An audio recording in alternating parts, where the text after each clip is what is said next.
My dear friends, welcome back to We Spice. It's nice to be in touch with you all again after a short break. In this session, we'll focus on robust alarm philosophy for enhanced operational safety in industrial control system. Uh, Hope you're aware, right? We are almost like 15 videos we have uploaded on this subject. So the intention for this, uploading is because friends, this video, this presentation or this paper, I presented in the Middle East Instrumentation Cybersecurity Conference just 2 days before in Abu Dhabi.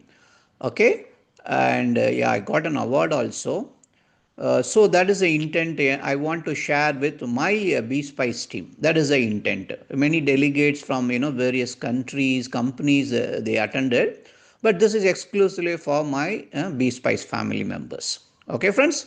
So yeah, once again, I would like to thank all of you for your support, friends. Without your support, we will not be able to traveled this much actually. Almost 442 videos were uploaded, and this is the 443rd video. Thanks again, friends. Keep supporting. So let's start with the agenda. In fact, I'm using the same slide what I have presented. This is all about the robust alarm philosophy for enhanced operational safety in industrial control system. The agenda is clear. We'll talk about some, warm-up session like intro to alarm, why alarm design is important, what are the key design principles, and what are the standards involved, like, EEMUA 191 and ISA 18.2, what are the differences, and we are telling robust philosophy, what is a robust state, and that this is the most important, plant operation consequence, POC. POC is nothing but potential consequence if alarms are not attended to it. And time to consequence. This is TTC. This is nothing but the estimated time required by the operator to respond. Then taking together POC and TTC, we come out with the alarm priority index. Okay. So with that priority index, we have to generate the priority level, which will also I'll talk. So in addition to that, I will also explain some practical illustration with respect to the priority index, and also we'll talk about alarm types, alarm suppression techniques are involved in that, and finally we conclude, friends. This is about the agenda. Okay. So before going into the detail, I also wanted to share the famous quote from a British safety expert like Trevor Klitz, right? So if you think safety is expansive, then try an accident. That's what is the famous quote from him. And because of this, so many accidents has happened because of mismanagement of alarm, misinterpretation of alarm, and negligence of alarm. All this has actually contributed this much big accident, which involved in a lot of money loss, all these actually millions in millions and millions. So now we know the importance of alarms, right, friends? Okay, so I will go into the detail. What is an alarm? As we know, an audible or visible means of indicating to the operator an equipment malfunction, process deviation, or abnormal condition requiring a timely response. This is the definition. Why alarm design is important? Because unnecessary alarm reduce ability to monitor. Then flooding of alarms overload operators with data, right? They will confuse, right? What to do? Yes, too much of data. Then poor alarm description. So they will be confused, if alarm descriptions are not clear. Then prioritization, very, very important. You need to know what is important, what is not important, all these. That's why alarm design is important. Now see, what are all the key design principles involved? Yes, it has to, attract operators' attention towards process condition, right? Yes, it should inform and guide the operator what to do, right? Then it should be useful and relevant to the operator, right? Because if alarm is not useful, what is the point, right? Yes, it should have a defined response, meaning by reading the alarm message, you should know, operator should know what to do. Yes, and of course it has to be smart, specific, measurable, achievable, relevant, and time bound. This is all the warm up session. Now, I will also talk about the standards EEMUA 191 and ISA 18.2. These are the two standards, okay, we follow. And of course, we also refer IEC 62682 also as and when required. In fact, I highlighted this in one of our videos also. If you have time, you can watch. Okay, now coming back to the subject. See friends, this EEMUA 191 is a more of a guideline. I will tell you why it is guideline in the next slide. Okay, and ISA 18.2 is a standard. See, guideline means you can customize, friends. That is the point. Standard means you need to follow. No customization. That's the point. Okay, the structure. This EEMUA 191 is a practical, very practical. You can, be very practical and very useful actually.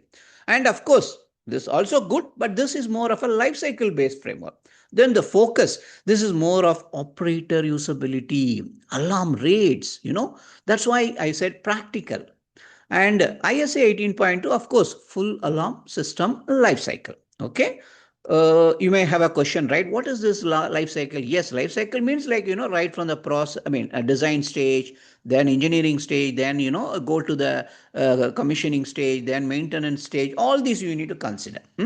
Then regulatory use. EMUA 191 is informal but best practice. That's what I say. It's a best. Okay. And this 18.2 is required for compliance. Then deployment. This EEMUA 191 predominantly used in Europe and Middle East. Yes. And ISA 18.2 North America, but yeah, in globally also they use. Of course, it depends on what you want, right? Okay. Now, you may be asking, what does this guy say? Robust state. Yes, robust. What is the meaning of robust? I will only focus on robust. Robust state is the best state, friends. State 1. Okay. So, under steady state condition, average alarm rate per 10 minutes is less than 1. Percentage time outside target value is less than or equal to 1%. See, what is the robust state? This is the robust state. And under upset state, maximum alarm rate per 10 minutes is less than 10. Percentage time outside the target is less than 1%. So this is the meaning of robust state. Of course, stable, reactive, overloaded, all these there you can read out. Okay, friends. Now warm-up session is over. Now I'll take you to the important session. Okay, of this topic. Plant operation consequence. As I explained earlier, this is nothing but potential consequence if alarms are not attended to. Okay, so this POC, friends, we call it as a POC. We have a 5 categorization actually. 1, 2, 3, 4, 5. Okay, item 1, 2, 3 is more of a financial impact. 4 is more of an environmental impact. 5 is more of a process design. Okay, so now we will start with 5. 5 is nothing but, over pressure. See, friends, understand this. See, here we are calibrating the alarm, for coming out with the alarm priority.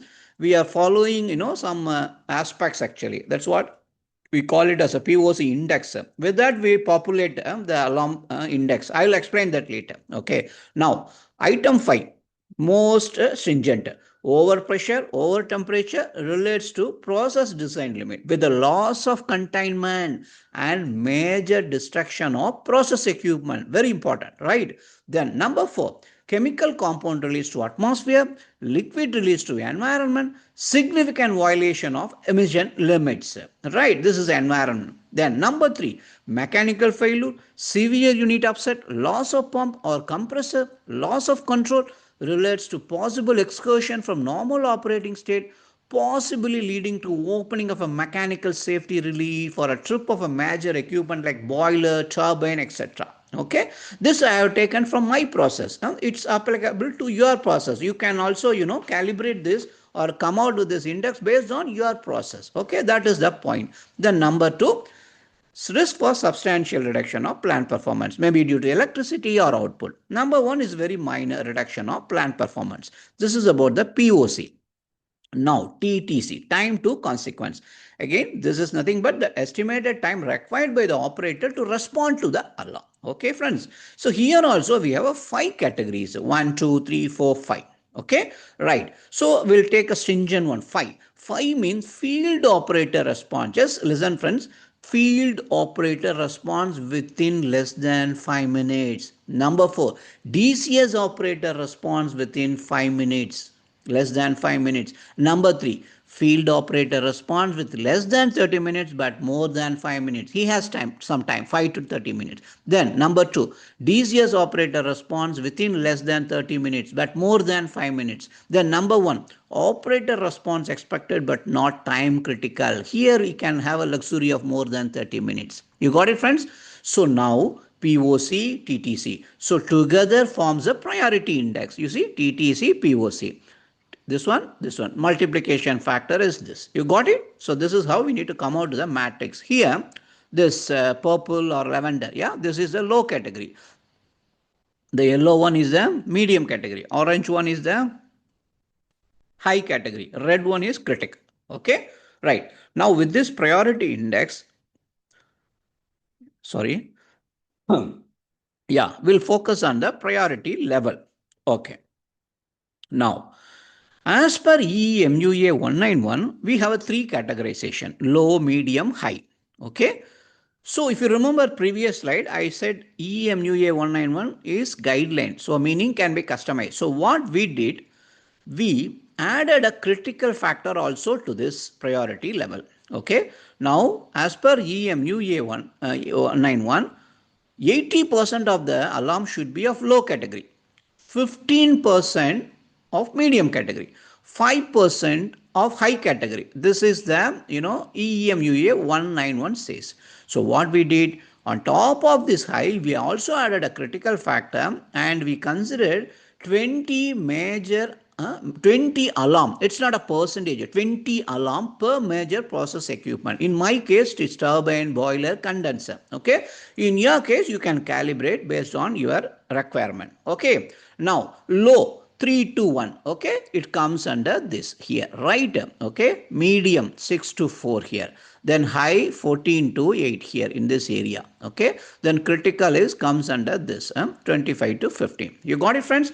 So this is how we need to calibrate. This is more, of can be customized based on your process requirements. Once this is done, our job is done. We'll have a easy time. Okay, I hope it's all clear, right? Now I'll take you through some example actually. Consider a case of a boiler drum low level. This one I just put it as a representation only. Okay, now let's see. Low boiler drum warning refers to a condition that may exceed process design limit with risk of loss of containment, hazard, right? However, friends, the hazard is safeguarded by means of a safety instrumented function in the fail-safe controller, right? So the plant operation consequence is not loss of containment, but severe unit upset due to the resulting of boiler trip. So if you remember the previous POC, right? Severe unit upset, major equipment, boiler means it is POC is 3. You got it? Yeah, that is why POC is 3. Now, here field operator response is expected within 5 minutes. That is TTC 5, right? So 3 into 5, 15. So it comes under this category. Very critical. You got it, friends? So this particular alarm comes under critical category, right? These are some of the stories actually. What he has to do, field operator response could, for instance, be open the manual bypass over the feed water control valve. Field operator response is of course not able to solve all issues, but you can decide to make the connection to the feed water of the pump of the other line to use the standby pump.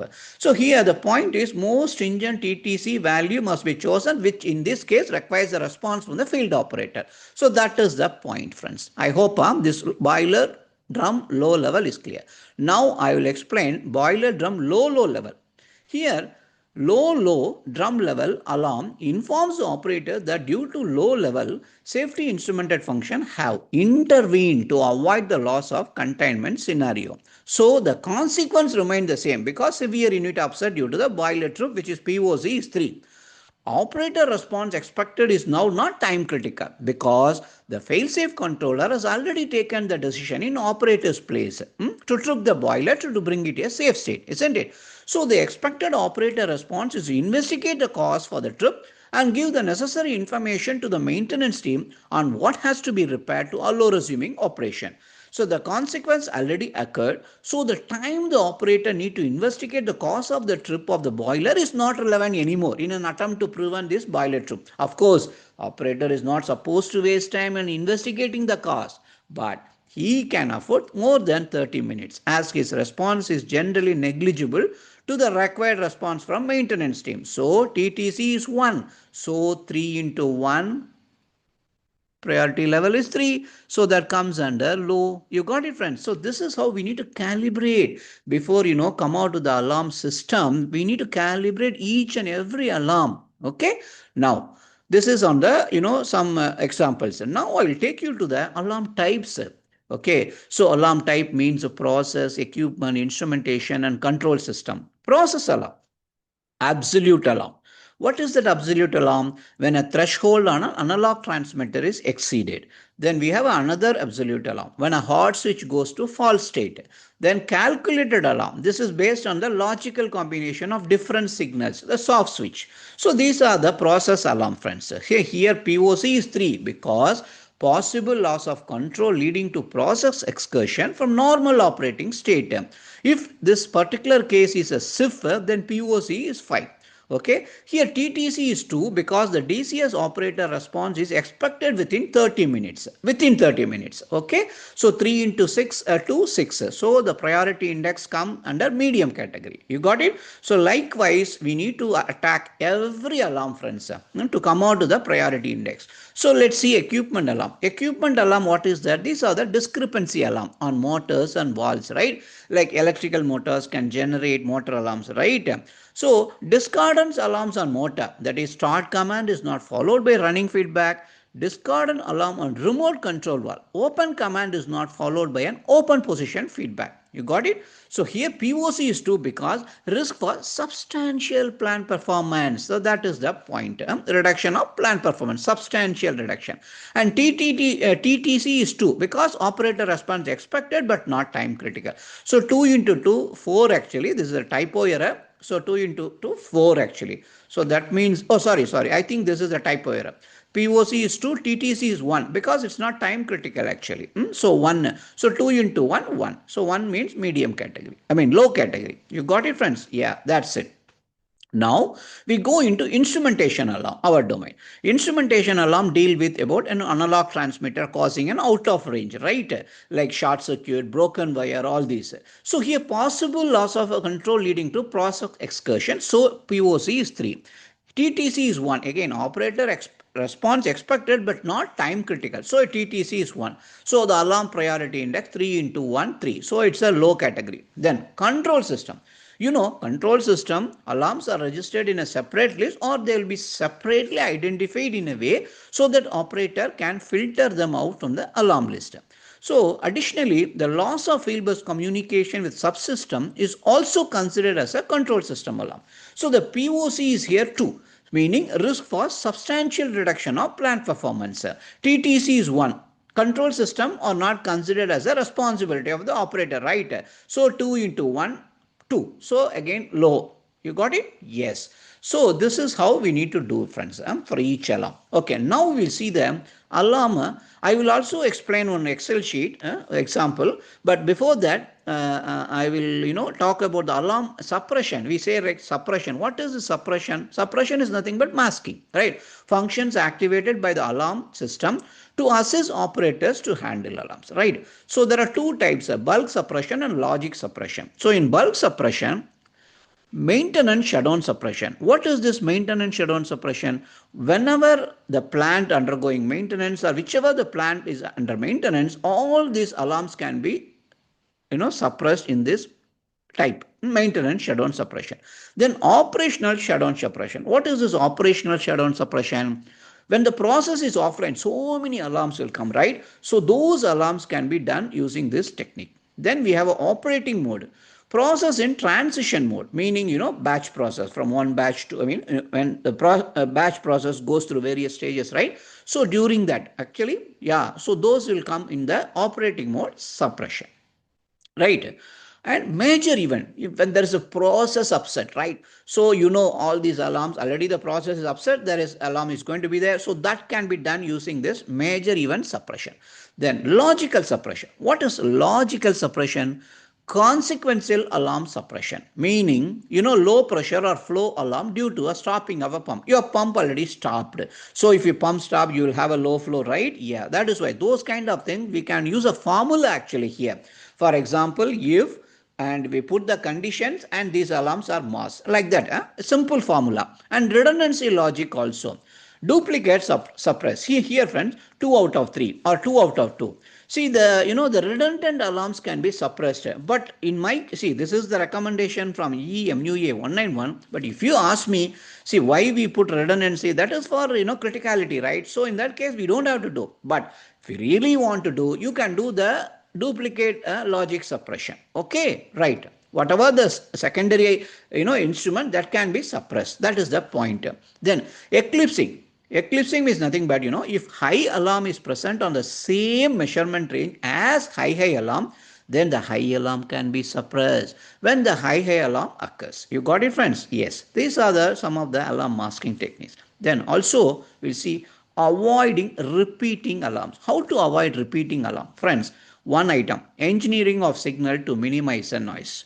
See, we need to keep install the instruments in a noise prone environment without any disturbances during the design stage, installation stage. That is the point here. Then filtering, we can use low pass filter at the instrument or at the a module side. Right, filtering technique. Then we have a transient suppression. So this is nothing but when the motor starts, it will be initially a steady state current, right? High current, right? So we need to give some time delay like 3 seconds so that it gets normalized. So that is a transient suppression. Then we have a dead band. This also we need to do the dead band setting. Take a case of example of a temperature. Okay, it gives keep on toggling the the alarms. So we need to set some dead point like 2% like that. For example, if a temperature measures 100 degree, so you can keep 2% as a dead band. So it will not go on toggling actually. So it will wait for the value to after 1 or 2 only it will respond. Then similarly it will when it comes down, it will come up to 98, then only it will respond, pop up an alarm. Otherwise it will very troublesome for us. I hope you got this also. Then debounce timer, this is also again timer, we need to set it. Then this is a counter. Okay, these are the some of the techniques. Then alarm shelving, this is nothing but a manual shelving actually. Whatever equipment under test, right? So all these can be done in alarm shelving. Okay, friends. So this is all about the alarm, suppression technique, friends. Now, this is very important. Alarm list. This is what I mentioned in the previous slide. I'll explain with the Excel sheet. This is the alarm list with the priority index template. You see, friends, you see the beauty. P&ID number, P&ID description, your threshold, your hazard, consequence. What is the consequence? And most importantly, the operator response. What he has to do. You see how it is calibrated. See, inform the maintenance team to repair LVC depending upon the expected time to repair shutdown boiler or keep boiler in standby condition. Everything is fed here. So, after this POC is also there. See, POC is 3. What is that? POC is 3. It's very stringent. TTC is 1, less stringent, right? So 3 into 1, 3. This is a priority index low. So if this alarm is there, so you don't have to worry actually. It's a low category. Likewise, everything. See, you see here high, POC is 3, TTC is 3, priority index is 9. So it comes under high. I think this is a typo error, I think. Yeah, it's high. Yeah, it's not a critical, it's a high. Yeah. So this is how it comes actually. Like this, we need to come out and calibrate. If you calibrate like that, friends, if this alarm comes in the operator sees, see how, oh, this is low. Okay, he has time. Okay, now this is high. Oh, we need to act first, See, he has to do what? Everything is there. DCS operator, check faulty manipulation of LCV, all these, check for the defective LCV, isolate, temporarily, inform the maintenance department, what he has to do. Everything is there. This is how we need to calibrate, friends. If you do that, then you will have a very good alarm philosophy. That is my point. Okay? You got it? Okay. This is actually again example only, friends. Don't worry about all these actually. It's all example. Okay? You have to calibrate based on your criteria. The criteria you are setting actually. What is high, what is critical, what is high, low, medium, all these you are setting. That is the point. Now, conclusion. Implementing a structured, comprehensive alarm philosophy is very vital for maintaining safety, clarity, and control in high risk environment. So adhering to the international standards to EMUA 191 and applying methodology like priority index, we can reduce nuisance alarm, we can enhance the operator situational awareness, improve the operator response time during critical events, and this holistic framework, meaning alarm type, priority level, suppression technique, all actually ensure that system are not just reactive but a strategic tool for risk mitigation and operational excellence. So, to conclude, a well designed alarm strategy transforms complexity into clarity, empowering the operators to focus on what truly matters, keeping process safe and efficient. That's it, friends. Thanks a lot for your support. Keep supporting, friends. And one thing I want to tell you, see, I mentioned in the beginning, right? EEMUA 191 is a big document, actually 200 pages. So I have given everything condensed in 15 videos, and this is the 16th video. Okay, so that's the advantage of having this EEMUA 191. You have everything in 200 pages, whereas ISA 18.2, it is scattered here and there actually. Of course, you need to do some effort to come out with the data, but this is what I want to share, friends. Thank you, and see you in a other video. Okay, thank you, friends. Keep supporting. Take care. Bye bye.